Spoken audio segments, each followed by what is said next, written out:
by Katelynn. Dahlia is a curious 10-year-old, and this summer she wants to get into gardening because she's named after a flower, but doesn't know where to begin, until she notices her new neighbor, Miss Rosie, gardening in her backyard. Dahlia is faced with completing her summer goal of gardening. Hi, my name is Dahlia, and I was named that because it's my mom's favorite flower.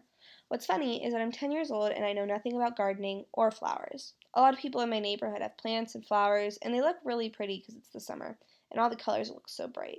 My goal for this summer is to pick up a book or two about gardening and learn. One day, I was looking out the window when I noticed my neighbor, Miss Rosie, was planting something in her backyard. Miss Rosie's new to the neighborhood and really keeps to herself. When everyone is outside playing and parents are talking, Miss Rosie stays inside. I always ask my mom if I can knock on her door because I'm just so curious about her. I only see her outside when she's planting in her big woven floppy hat. She has me really curious about gardening, which I assume is what she's doing.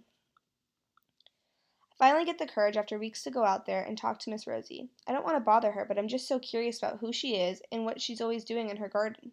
Miss Rosie seems like she's about my grandma's age, so I definitely know she's approachable. I went outside and peeked my head through our white picket fence and blurted out, "Hey, my name is Dahlia, and I'm your next door neighbor. What are you doing out here?" Miss Rosie looked over and said, "Hi, Dahlia. I'm currently planting my garden. I used to have one back at my old house and need to start one up again.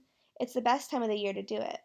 I looked at her with amazement. I find myself wanting to know more. I tell her I've never planted anything, and honestly, I don't think I'd be very good at it either.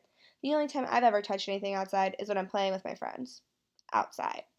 I noticed that Miss Rosie smiled at me when I told her I didn't know much about plants, and she ended up inviting me to come over to help her plant tomorrow, as long as it's okay with my mom. The next day, I knocked on Miss Rosie's door in my clothes. I knew I could get dirty in. She told me yesterday to bring a notebook. Miss Rosie answered the door, thrilled to start gardening together. She even handed me my own gardening tools and gloves. I've never had this, and I honestly find it so nice that she gave it to me. "Whoa, thank you so much for these tools.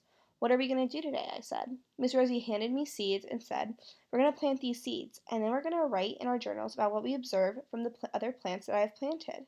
Miss Rosie then goes to tell me about all the vegetables she's planted, such as tomatoes, cilantro, cucumbers, jalapenos, banana peppers, and extra plants and flowers to make it look pretty. I'm planting and adding bell pepper. The scientific name is Capsicum annum. Miss Rosie said bell peppers are considered less pungent and are easy to harvest.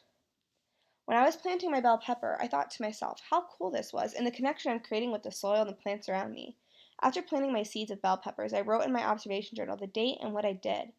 After writing the observations, Miss Rosie told me to write down my thoughts on gardening too. I wrote down how intriguing I think gardening is now and how I'm super excited to watch how my plants grow and to see the garden all finished. I got done writing down everything before Miss Rosie. When she got done, I asked her, "Why do you like gardening so much?" She responded, "It's good for our earth and it's good for our health. I like to focus on nurturing my plants, my garden and my plants, and focusing on their health. Plants are organisms. They're like humans and you should treat them like so. Once you create a relationship with a plant, you have to love it unconditionally." After that day, I didn't stop journaling and observing my plant or garden for the whole summer. My bell pepper didn't stop growing, and it was so awesome to see. I go over to Miss Rosie's every day to talk to her and do observations for the day. Miss Rosie inspired me and taught me the importance and positivity that gardening brings, and I will never forget that.